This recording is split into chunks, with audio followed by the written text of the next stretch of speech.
اور قیام پاکستان کے بعد اردو زبان کا راہی جونا مولوی عبدالحق صاحب کا کردار اردو زبان کے حوالے سے، پھر پاکستان کی قومی زبان ہونا اردو کا، تو یقیناً یہ بھی ایک بڑا فیکٹر ہے کہ نعت کے حوالے سے جو اس زبان میں کام ہوا، اور خاص طور پہ پاکستان میں جو کام ہوا، کہ یہ بات سب پہ آیا ہے کہ پاکستان میں نعت کے حوالے سے جو اردو زبان میں کام ہوا ہے وہ دنیا کے کسی گوشے میں نہیں ہوا۔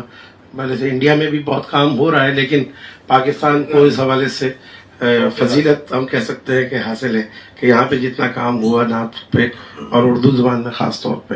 تو ڈاکٹر صاحب، قیام پاکستان کے بعد خاص طور پہ نعت کے فروغ کے حوالے سے وہ کون شخصیات تھے جنہوں نے کام کیا اور جنہوں نے نعت کو اپنا حرز جاں بنایا؟ دیکھیے، پاکستان کے وجود میں آنے کا تو سبب ہی یہ تھا کہ یہ پاکستان کا مطلب ہے لا الہ الا اللہ، تو جب لا الہ الا اللہ کہا تو محمد رسول اللہ کے بغیر کام نہیں چلتا، تو وہ الحمدللہ پھر لوگوں کو احساس ہوا۔ شروع میں یہ ہوا کہ ترقی پسندی کے نام سے جن لوگوں نے ادب کریٹ کیا، تخلیق کیا، انہوں نے حمد و نعت کو نان پوئٹری قرار دیا، اور جو لوگ شاعری میں مذہبی رویہ اختیار کرتے تھے ان کو وہ ادب کے دائرے سے باہر سمجھتے تھے۔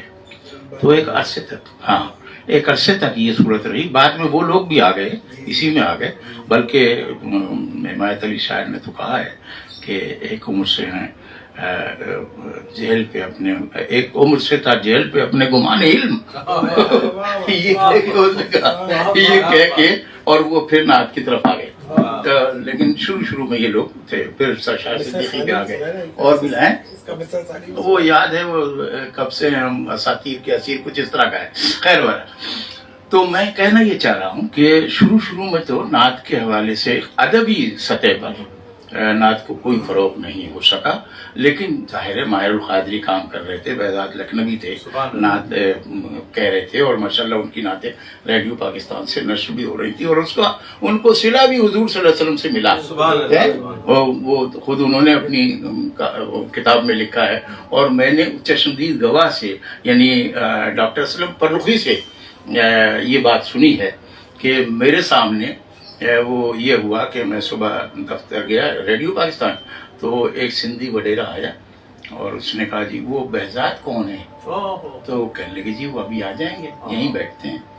تو کہنے لگے مجھے ان سے ملنا ہے، آپ تشریف لگیے۔ تو وہ تھوڑی دیر بعد وہ بھی آ گئے بہزاد، میں نے کہا جی یہ ہیں بہزاد۔ تو انہوں نے سلام دعا کی اور کہا کہ بہزاد صاحب آپ حج کی تیاری کر لیجیے۔ تو بہزاد صاحب کہنے لگے میرے پاس تو کوئی وسیلہ تو ہے نہیں، وسائل نہیں۔ کہنے لگے آپ چھوڑیے، آپ پاسپورٹ بنا لیجیے، آپ کو بھیجنا ہے۔ تو کہنے لگے بھائی آخر یہ کیا وجہ ہے؟ کہنے لگے آپ لوگ جو ہیں لکھنے پڑھنے والے لوگ ہیں، نام ظاہر کر دیتے ہیں، میرا نام قطعی ظاہر نہیں کرنا۔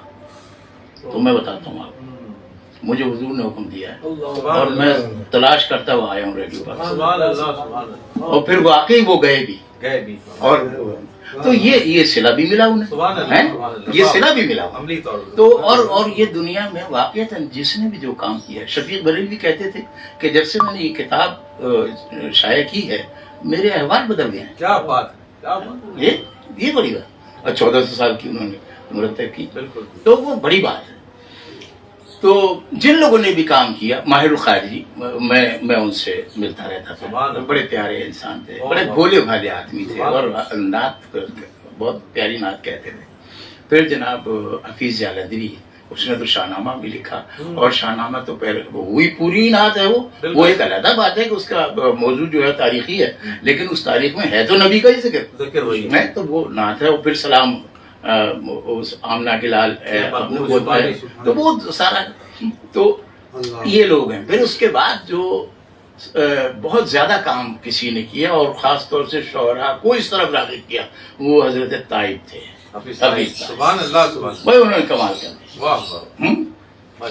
اس کے ہوتے کس اجالے کی ہے دنیا کو تلاش، گنبد خضرا کو پہ ہم دیکھنا اور سوچنا۔ کیا کہنے، کیا کہنے، سبحان اللہ، یہ گنبد وہ پورا اچھا اب ہم عام شاعر جو ہے گنبد خضرا کو گنبد خضرا ہی سمجھتا ہے، اس نے وہ علامت بنا دی پوری دنیا کی کہ جو بھی روشنی پھیل رہی ہے وہاں سے پھیل رہی سبحان اللہ ہے، یہ بڑی بات۔ پھر وہ ہیں اور بھی، پھر ہمارے وارسی مظفر وارسی، اور جناب اب تو خیر آپ لوگ بھی ہیں اور سبھی رحمانی بھی ہیں، اور جناب کسی نہ کسی درجے میں ہم بھی کوشش کر رہے ہیں۔ وہ ایک علیحدہ بات ہے کہ ہماری شہرت کو جو دوسرے شہرت میں ہو گئی۔ ٹھیک ہے بھائی، بھائی کہ چھیڑا ہے تو بات سنو نا یار۔